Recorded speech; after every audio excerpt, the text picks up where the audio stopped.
Welcome back to another episode of the Burn Factory Podcast.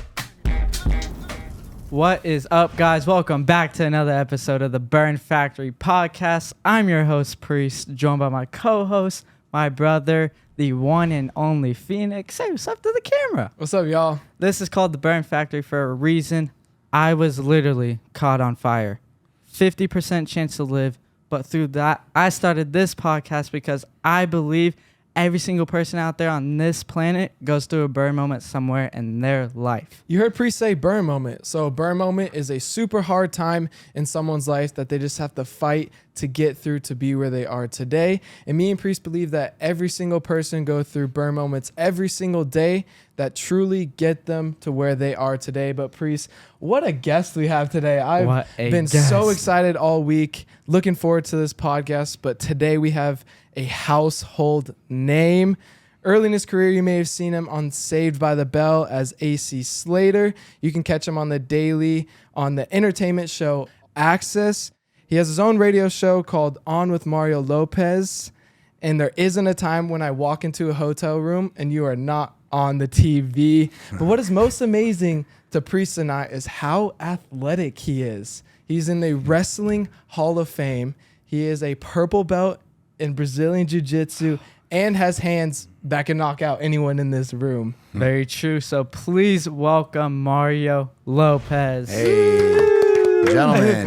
Welcome. Nice to see you. Thanks for having me. Thank Of course. Welcome to the Burn Factory. Nice. I like the shirts. Thank you. Yes, You'll be getting one. Okay. You'll be getting one, Thanks for. but- Oh, that totally sounded like I was trying to pitch to get one, but I guess it worked. Yeah. So I just got to ask, how do I get the body that you have? Like, My man, what you're what like do you 50 eat? years old. What you talking about? And you still have a better body than I do. I appreciate What do you it, man. do? Like, what is your I mean, workout routine? What do you eat? Like, like I to need to stay- get on that. Yeah, you're doing all right. You guys look good, man. I mean, for me, I just like to stay active, and I always say I like to train more for sanity than for vanity, to be honest, because it helps me just kind of de-stress, escape from all the stuff, and really kind of just be on my own and have a kind of moment, right? And so that's why I like to train. And like you said, I liked jiu-jitsu a lot because it's like physical chess, and I'm constantly problem solving, and it's something new, something I got into late. I thought it might be a little too old to get into it, but I got my boys into it, so then I figured I'd start to learn with them, so I love that. And I've always loved boxing. So I always kind of like to stay in shape with that. So those are pretty much the main things, to be honest with you. But when people ask me, I always say, do things that you'll want to do and you're not going to dread doing, and that you'll be consistent with, because that's the main thing about trying to stay in shape or any form of exercise. You just got to be consistent with it. So whether that's dancing or skiing or whatever the case may be for you, whatever you'll do on a regular basis, then go for it. For sure. Do the things that you love to do, especially. We actually took a snowboarding trip ourselves about back in February. We actually grew up in Colorado Springs, and how ironic is this? We've never snowboarded once. Well, I haven't. He snowboarded once, but anyways, we went snowboarding, and I was so sore. Yeah. Oh my gosh. That's a real workout. I was It is a real workout. What did I get myself into? Yeah.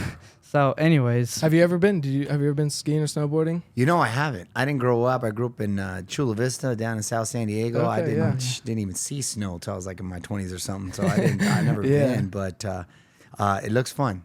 Yeah, it is. It was fun. We actually live in Carlsbad.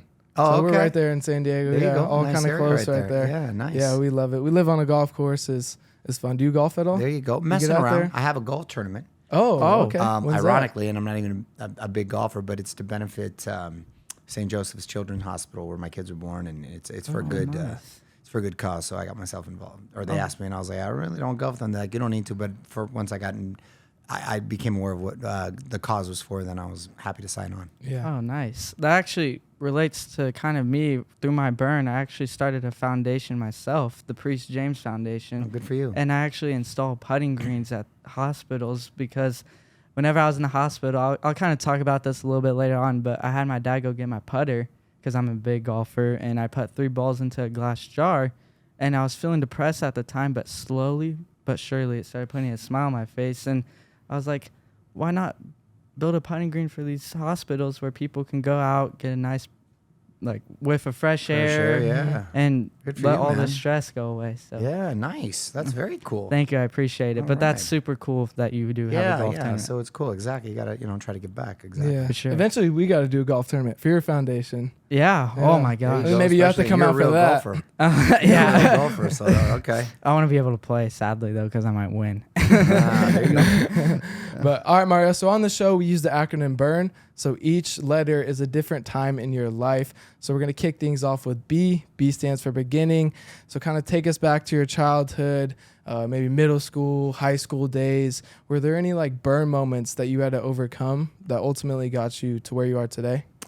I mean, I had a lot of moments, to be honest with you. I feel like every lesson I've learned, I've learned the hard way, but I've learned them. I think I've been pretty good about not having to repeat the same mistake again.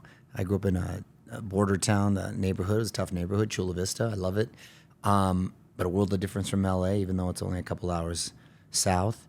And made a lot of stupid mistakes as a kid, but not anything too crazy. But when I was like your guys' age, I think the main thing girls used to get me in a lot of trouble. So They're dangerous. I wasn't maybe as focused on certain things that I should have been, or they were just very distracting.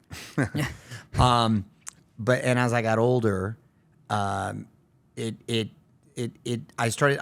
obviously was starting to mature and starting to make better choices. But then sometimes you start getting together with the wrong people, and now I'm transitioning from girls, right there. Just the wrong friends and the wrong people, and it'll set you back, and you start making kind of dumb decisions. So when your parents say, who you are who you kind of hang out with, it really is.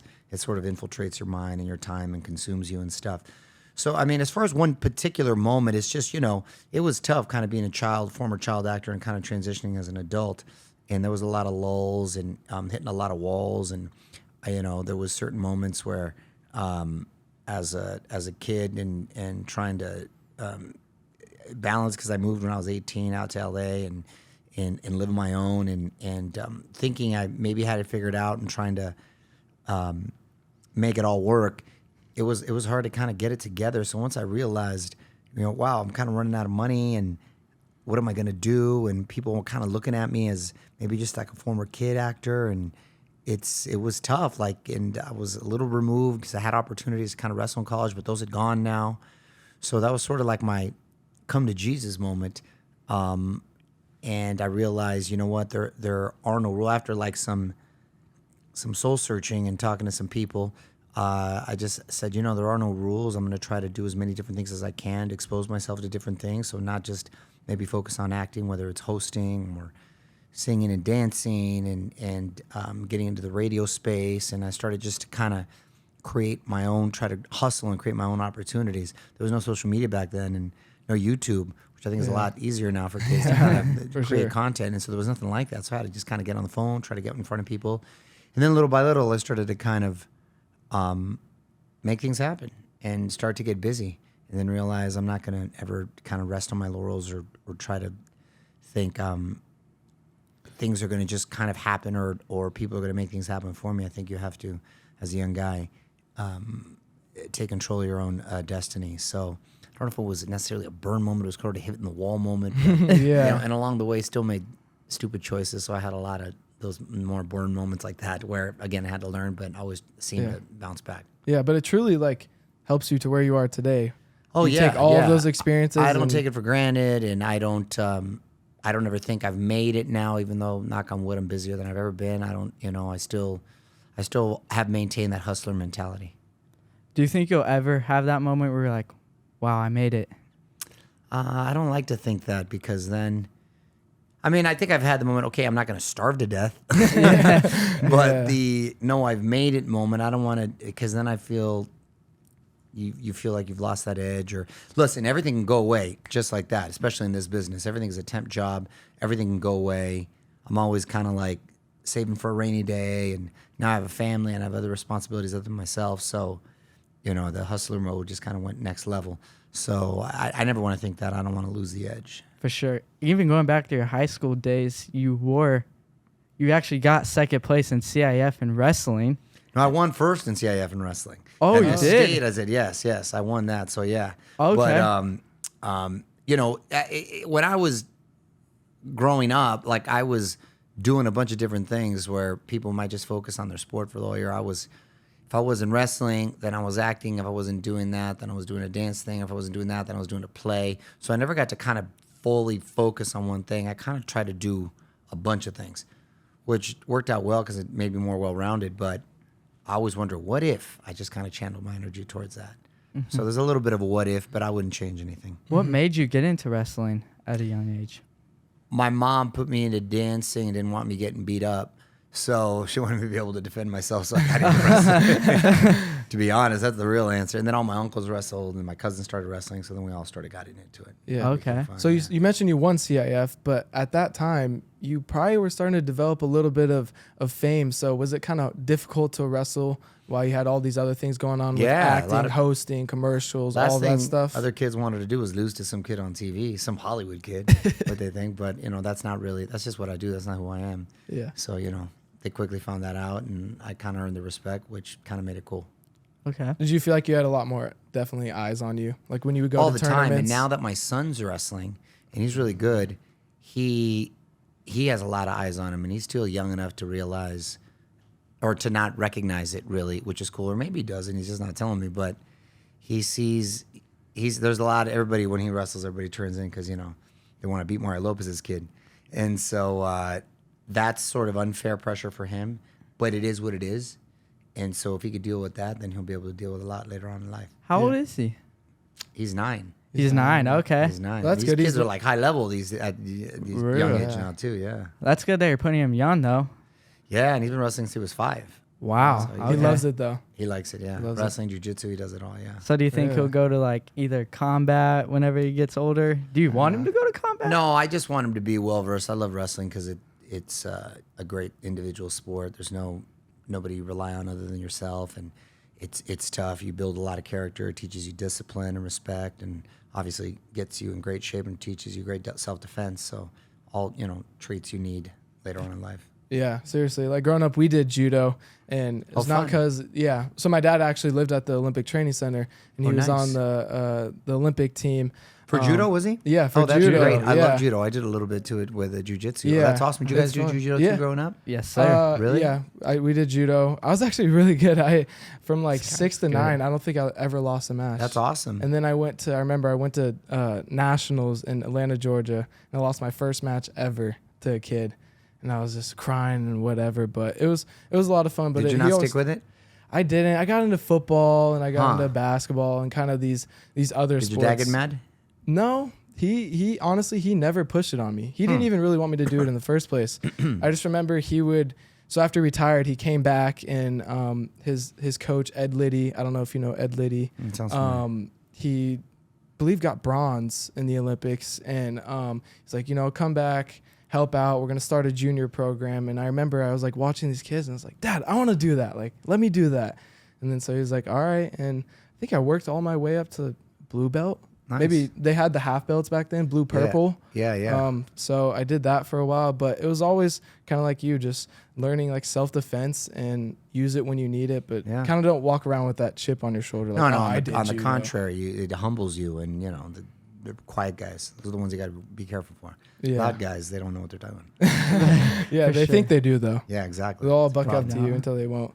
But so then you go on to Saved by the Bell. And so did they write that role for you? Because, A.C. Slater was a wrestler. Well, no, was it because you wrestled? He was supposed to be just kind of like a street kid, and you guys are too young, but kind of like John Travolta's character in Welcome Back, Kotter. He was supposed to be kind of like that.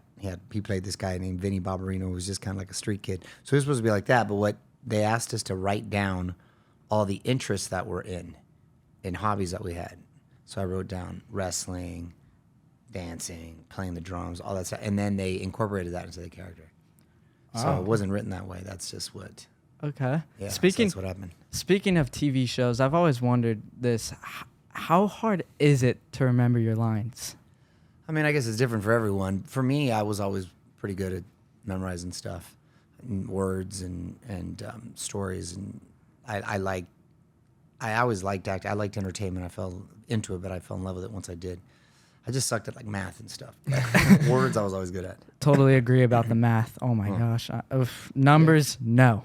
But He's not much of the school guy. Or, this guy is, though. Lucky. Okay. I mean, I wouldn't say I like school, but like I try. Like I You got should. a 4.0 You're in there. high school, and I don't know. I just always have had that mentality. Like if I'm gonna do something, I'm gonna give it my all, no matter There you go. what. So it's like good that's how you have to attitude. be at life, at anything, no matter if you're, I don't know, sweeping up the floors or on TV. Like you just got to give it your all. It's the right attitude, yes. This portion of the Burn Factory podcast is sponsored by Phoenix Salon Suites. Please visit Phoenix Salon Suites at PHENIX Salons SALON Suites SUITES.com to find one near you. Moving on to you. So I actually want to share a little experience, an unfortunate experience myself. I don't know if you know, but I was actually burned in a science experiment. And anyways, it's the last week of school. He's already out of summer, and I'm not big of a school person. I was always so mad because he was always hanging out with his friends, and I loved hanging out with his friends, and just seeing them be out of school and going to golf really hurt me. But I was almost done, so it's the last week of school. Science class comes, and I actually walk into the classroom, and the teacher's like, we're going to be doing this science experiment that involves a fire black snake. So it's like a charcoal carbonated snake that's supposed to form by a flame. So she says, yeah, it's going to be rubbing alcohol, baking soda, sand. So we all go outside to the blacktop, and she makes us sit in a horse-shaped U circle, and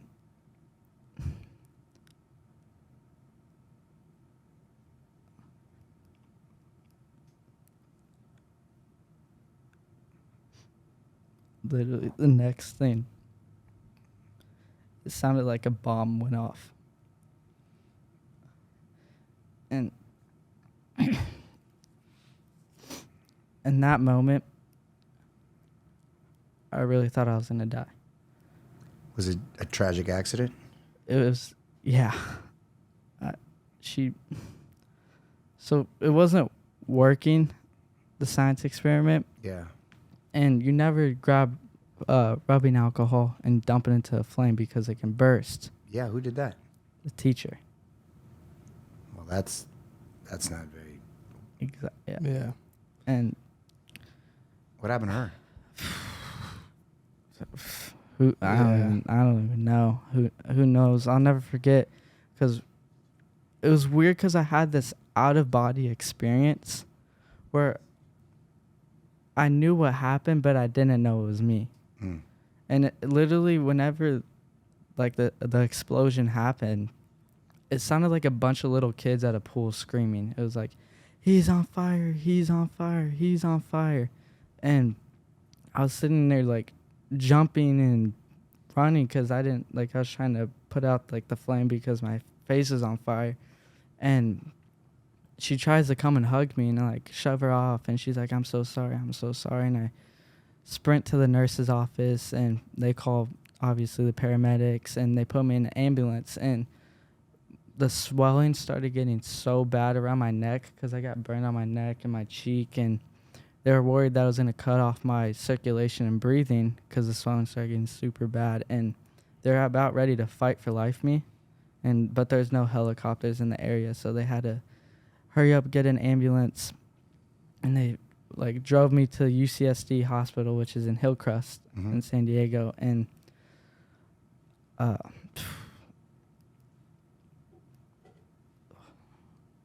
of the worst days of my life, I can imagine.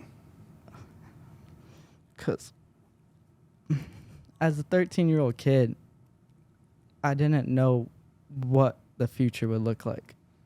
In that moment, I literally was like, this is the end. And my face started getting super disfigured. And I was like, am I going to be like this forever? And just knowing, like, obviously going out in public and stuff like that and people looking at you, I always feel like someone's just going to stare at me, and it's uncomfortable because whatever happens. And anyways, couple days go by, surgeries constantly. I actually had 7 surgeries in the 6 days I was there. And kind of like how I said earlier, I had my dad go get my putter, and I would put 3 balls into a glass jar, and slowly but surely it started putting a smile on my face. Nice. And I was like, you know what? I'm not going to let this traumatic event affect me or my whole life. And that's when I called that my burn moment. And that's how I got the idea of Burn Factory. Good for you. Turn negative into a positive. Yes. And through that, like how I said earlier, I also installed putting greens at hospital, my Priest James Foundation. And Good for you, man. It's also You should be super proud. hard, like, as a brother, like, just seeing your little brother go through that Yeah, of at course. such a young age. It's like, It's man, devastating. there's so many other people in this world that do, like, horrific things. Like, Mhm. and for us, like, we're super faith-based family. Like, we went to Christian high schools and stuff, but it was hard. It's almost like, God, like, why him? Yeah. Like, really, why him? But obviously God had a bigger purpose for him, and starting a foundation and this podcast, and we're here talking with you. That's awesome. But so take us kind of through your life. Were there any unfortunate moments that you had to endure that really got you to where you are today? Well, it's nice to hear you guys are strong and taking a walk in your faith. And that, as I've gotten older too, I've started to build more spiritual muscle. But I've always been pretty strong in my faith as well. As far as unfortunate moments, I mean, there's been a lot of death, unfortunately, in my life from people that I've been close to. My uncle, who we lost young, tragic car accident. A cousin of mine who I grew up with literally across the street. 2 cousins, actually. Suicide. That was devastating. And that was really, really close to them, both of them. That's been very tough. One was an accidental overdose. Well, we don't know how accidental, but one overdosed, and then the other one with a gun. So it was, that was tough. And not because I was so close to them, but the way you see your family, like you said, you see your family around. So I think those were just kind of hit home, and the way they kind of changed my family around, those probably had the biggest impact on me.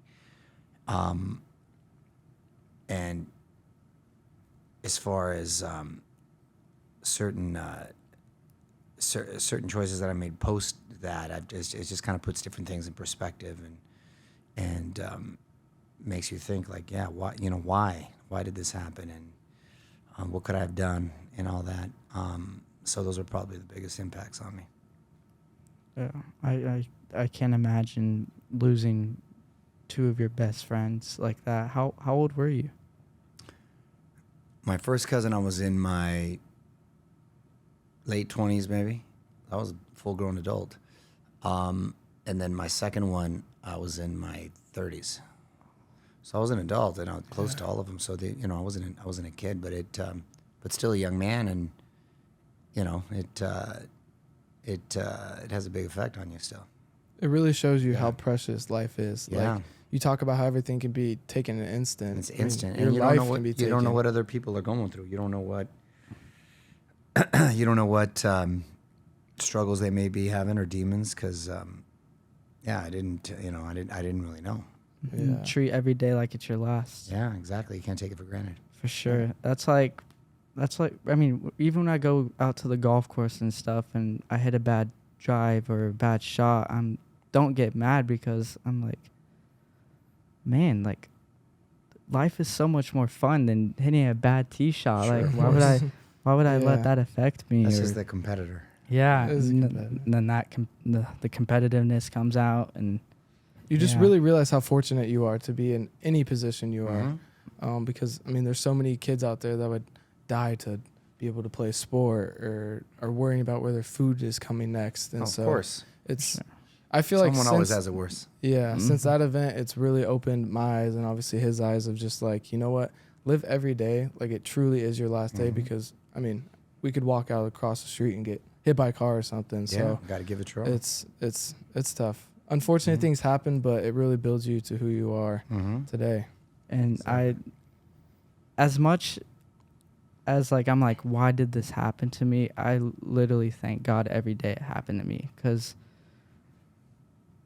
it opened up my eyes more to walk with him in my faith, and obviously praise him every single day for the blessings he has prospered me with. And I'm very glad that it happened to me, and it only made me stronger as a person too. So sometimes you need these unfortunate experiences to help you get to where you're at today. Get a little clarity in life. Mhm. Yeah, for sure. But moving on to a lighter note, R and Burn is a little bit more ridiculous.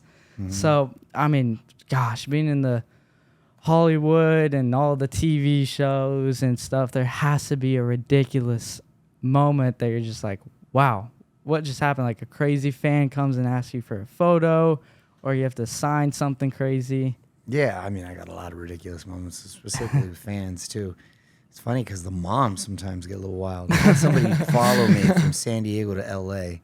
Oh my my god. God. in the car, just because she wanted me to sign something. And I thought that was a trip. I go, why didn't you just pull over at least and say, can you sign some? But that was like that 3-hour drive. Yeah. I just my thought that was pretty ridiculous. Oh my, And again. then I've signed everything from underwear, bras, body parts, everything that you could think of Oh my with gosh. Sharpies and stuff. But there's been a lot of silly, ridiculous moments along those lines. People act ridiculous a lot if they see you on TV. they'll do ridiculous stuff. Yeah. That's like one of my like biggest fears kind of is someone just like stalking you and like following you, because I mean you don't know what they want. So like in that moment where you're just Yeah. like, what is going on? Or did you even know that they were I saw the following car. I go, is that person following me? And then I think they are. But I knew they were women. And for some reason that didn't. I guess they could have killed me still. They could be crazy. They could have killed me. But I think it would have tripped me out more if it was men, right? But women, I was just like, maybe this coincidence. I don't know. I just didn't think about it too much. Yeah. Because they were women. If it was guys, I would have been a little bit more. Yeah. I don't know why. I don't That's know. crazy, that's so especially crazy. with like social media nowadays. People know everything about you, and you're Yeah, just no, like, I know. That was pre-social media. So, Oh. yeah. That's Yeah. good. That's But I should have been concerned. Watch a lot of Dateline. Women can still kill you. Yeah, they can. I don't know. We haven't really endured a ridiculous moment like that yet, but hopefully no young. stalkers, no They're coming. followers, none of that. that. I don't even know how to handle myself if someone was stalking me. Do you like? I don't even know what to do. They weren't really well, I guess, is that a stock? I don't know. That was just kind of like a really hardcore fan move, I guess. I don't know. And especially driving from San Diego all the way up to LA. Yeah, that was a couple hours. I don't know why that would just strike. They were dedicated. They They were dedicated. I felt bad. I was like, that's all you want? Is okay. All they wanted was just an autograph. In a Nothing. picture. In a picture. Yeah. And they just left. And then that was it. They were good. Oh They my talked for like a gosh. segment and that was it, yeah. Jeez. Any other ridiculous moments besides that? I mean, like that. I signed a lot. I've wiped out at places I wish I didn't wipe out at. Slipped and fall. That was. Oh. It just looked ridiculous. I don't know how Where was ridiculous. that it was just at? an accident. Where was Just- that at? I think just like at parties that were. I mean, it was like a pool party, and then I did see the water's there. It's boom, boom. Oh. So I had a couple of embarrassing. I don't know if they're ridiculous, just embarrassing. It's funny. Yeah. Oh, the worst is being embarrassed for yourself because you start to get all hot and you're But like, everybody does it. what happened? Especially, has there been? I mean, there has to be a ridiculous moment of training or something, hitting pads or like accidentally missing and. Oh yeah, I don't think those are too ridiculous. I mean, I remember first time I got dropped when I was sparring, and I got a pretty good chin, and I never gotten dropped before, and I was like, whoa! And it was during like a smoke or a fight. I couldn't believe it, and then fortunately somebody put water in my head and made me wake up, and then I came back fortunately from that fight, and I ended up dropping that guy. But yeah, that didn't feel too good, but I'll never forget it. You guys have headgear on? Yeah, you can still get robbed. Headgear? Headgear just keeps you from getting cut, but you can still get dropped easy. Definitely yeah. can still get dropped. crazy. Yeah, because your chin's exposed, so you can still, yeah. We actually we're actually really good buddies with the Fernando Vargas and Oh, yeah, his His sons. They're And cool. they invited us to go watch. Emiliano Amado. And Fernando Jr. Yeah, And they actually invited us to go watch some of their sparring before their fights. yeah. They hit hard. It's insane. Yeah, it gets intense, huh? I Yeah. thought sparring was like just maybe like a few touches No. and It's stuff, like but a real fight. It's like a real fight. is a they real go fight. all out, and Yeah. it's crazy to see like all the people get into it. They're cheering and like, Yeah. let's go, let's They're work, nice kids. let's I like work. those kids. Oh, they're awesome. Speaking, Emmy is about ready to. I think he has a fight coming up in May. He's fighting on the Lomachenko and Yeah. Devin Haney fight. Yeah. That's here gonna in be a good Vegas. fight. Yeah, that's here. That'd be Oh, cool. speaking of the That'd be fights, who do you have tomorrow? Javante Davis or Ryan Garcia? You know, I know both those kids, and they're both nice. I like them both, and I'm closer to Ryan, but I think it's gonna be interesting the first 4 rounds. I think as it goes on, I think I kind of favor Tank, but Ryan's dangerous early, so I don't know. It's a real 50-50, hard to call. Yeah. And his check But- left hook. Oh, Yeah, that could be dangerous, but Tank knows how to get inside too. So I stopped predicting fights a while back, but that one's a really good fight because it's very even. The styles are very different, so it should be good. I and feel both like- guys are in their prime too. Yeah. So Yeah, very. You young. don't see that in boxing a lot. A lot of times fights Yeah, happen a lot later than unfortunately. they should. Like Floyd Mayweather, Manny Pacquiao Yeah, happened exactly. 3-4 years later than it should have. Yeah, a lot But it's later cool than it to should see have, it. It's cool to see it happening now. Mhm. I feel like no one's given Ryan enough credit, honestly. No, he's been.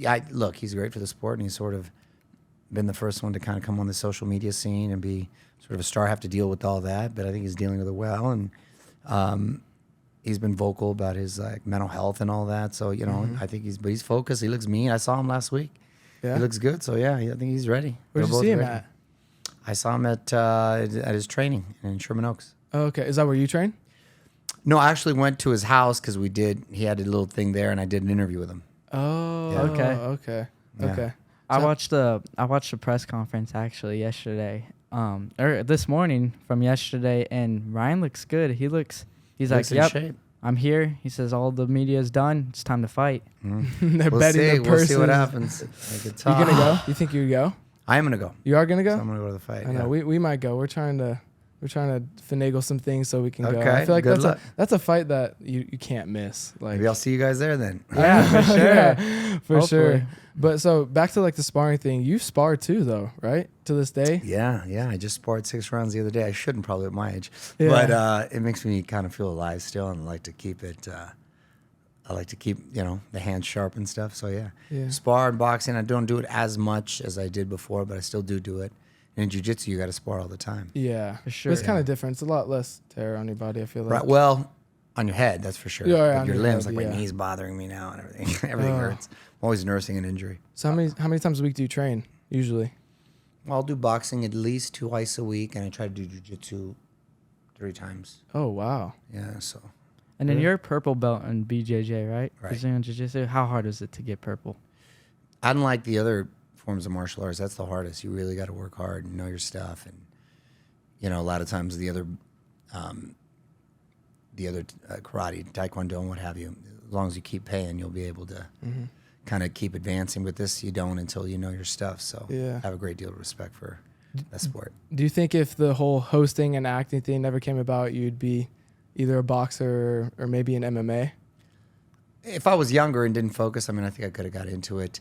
But I like being diverse and kind of doing a bunch of things and keeping it renaissance. Yeah. Did you ever have a favorite boxer growing up? I had a lot of favorite fighters growing up. Chavez was probably my favorite because my parents, where they were from. And I got to be friends with a lot of good fighters, like Oscar De La Hoya and I are good friends, and we do a lot of business together. And I'm doing I produced a doc that's coming out on HBO about him. Really? So yeah, that's coming out in the summer, so it should be really good. Oh, nice. We'll have to check it out. Yeah. Go check it out, You'll everyone, have whenever to it comes check out. Where's it What's gonna the come out? N? I'm curious what the N is. It's now and next. Oh, okay. So kind of what's going on now in your life. Do you have any burn moments that you're going through now and that you see in the future? Well, since I'm doing a lot more producing, which I'm very grateful for. It's tough because so many things are still out of your control, and you come out with great projects and great scripts, and sometimes it's frustrating because you can do all the work, but you still can't necessarily cross the finish line with certain things, which feels like a burn, and you put all this time and effort, and you want to get rewarded for it, but that's just sort of the way of the business. So you got to really love what you do. So there's always constant obstacles, but I feel grateful because I'm busier than I've ever been. I got a nationally syndicated radio show called On with Mario. I got a daytime talk show on Access Daily, and then I got a nighttime one with Access Hollywood. Those are 3 full-time gigs every day, and aside from that, I'll still do producing other stuff, and I'm gonna be hosting a game show this summer and doing another holiday film, and might be doing this Little League film. So, Wow. so I'm very busy and blessed professionally and then personally. I got a great wife, 3 healthy kids, and things are going great with them. That's good. Awesome. Busy man. Very busy. Yeah. Speaking of new things, you're actually the manager of a Puerto Rican boy band I saw. Yeah, they're not all Puerto Rican. They're all Latin. They're different. They're Okay. Venezuelan and Mexican and Cuban. So, that's sort of my Simon Cowell thing I'm doing. I even forgot about that. That's the new Menudo, which was an iconic boy band back in the day. So I kind of put them back together, and the kids are really talented, and they're doing a great job. What does this stand for again? Well, Menudo it's Spanish slang, and it can mean spare change, but people also know it as a soup. Oh, okay. Soup. Yeah. Soup. That's interesting. Interesting. And so they're going on right now. Are they doing like tours or anything? Yeah, we're just kind of at the scene. They just released their American single, which did really good. It was the 6th most played song right now. Wow. And then they're doing it in Spanish, so they're doing the Latin press tour right now. Really? Their single "Mi Amor" is it's hot right now. Really? Okay. I'll have to go check it out right now. Yeah. I've heard it, but they do it in English as well. They do it in English, and then the first thing was in English. They speak English, and they're bilingual. Really? Yeah. Where'd you even like meet them, or how'd you get? We had a big casting process, and we got the rights a couple of years ago, and it took a minute to for about a year, we did a search all over, and then we found these kids ages 10 through 15. Wow. Oh, wow. They're young. Yeah, you're young. They're young. The oldest one just turned 15, yeah. Oh, man. Maybe if I could sing, I could join. There you go. You got to sing and dance. Yeah. Can you sing? You can sing pretty well? Yeah, I sing a little bit. I not as much. I wouldn't say I was a singer like my wife. She's a great singer. Did you ever have an opportunity to maybe join a band and sing or anything like that? I think there was a couple times that people had approached me to be like in a boy band way back in the day, but I didn't do. A lot of people ironically think that I was in Menudo. And I used to be in a band on TV called Kids Incorporated, where we danced and sang and played the drums and all that. Yeah. Oh, how fun was that? Fun? Yeah, I was 10. I was young. Oh, so you were super fun. young when you did it. Yeah, so I did that for 3 years. Yeah. So I did it for 3 years. But you've been dancing since you were young, like Since 3 I was years young. old, right? Yeah, So that's you when took I your first started, dance? and then I kind of did it off and on with all the other stuff I had going on. Did you ever have like a favorite type of like dance, in terms of like tap dance or jazz or? I kind of liked them all when I was doing it, and then I got into breaking a lot when I was a kid, and probably my favorite. Breakdancing. Yeah. It's all I've always wanted to learn how to break dance, but I can't. I don't think I I, don't know. can. I It's just- learn, man. I don't have that like groove. Like I feel like you need to have the groove into it, but that ain't me. Yeah, I it don't, ain't you. then. it ain't me. I gotta learn though.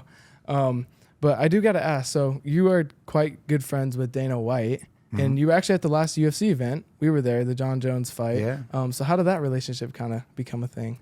I had Dana. Well, I was always a fan of UFC, and I had him on my show, like I was interviewing, and then we just realized we had a lot in common, and about close in age, and then we just started kind of hanging out a little bit more, and then we became close friends. Great guy, and obviously built an incredible business, and he's done and so I admire him and respect him for all he's done, and he took a business that they initially bought for $2 million, and now it's worth like $8 billion. Yeah. So it's incredibly Crazy. impressive, yeah. And he remains working really hard and puts on some great fights. Yeah. By far, hands down, one of the best I feel at like making fights. do you enjoy UFC more than boxing, or would you say I like about them both. equally? I like them both, but UFC does give you more bang for your buck. It does. I think now, when Like if you think about a card, like you go to a boxing fight, and I mean the main card's all right, but UFC, like you got great prelims, you got great I agree. main More card, bang main for your buck. event. Absolutely. But yeah, it's been cool. One thing I do like about the UFC though is how it has one belt compared to boxing. It has so many belts. Yeah, they keep it old school, 8 weight classes, 1 belt. So yeah, there's a lot of clarity They there. did it right, man. They did What's it it right. was now because there's it's no a monopoly confusion. too. So there's no other promoters. Boxing's very fractured. So Yeah. and it's old, so there's a lot of it's fragmented Yeah. all over the place. Yeah. Yeah, but All right, Mario. Well, thank you so much for coming on the Yes, show. You just thank spelled you. burning your life. So tell the audience where they can find you, Instagram, social media. Tell the audience. You can find me on social at Mario Lopez. I recently got a TikTok now. Late to the game, but I'm there. gosh. But I'm Okay. on Twitter, Instagram, TikTok, Mario Lopez, and appreciate the follow. And hopefully you keep up and check stuff out.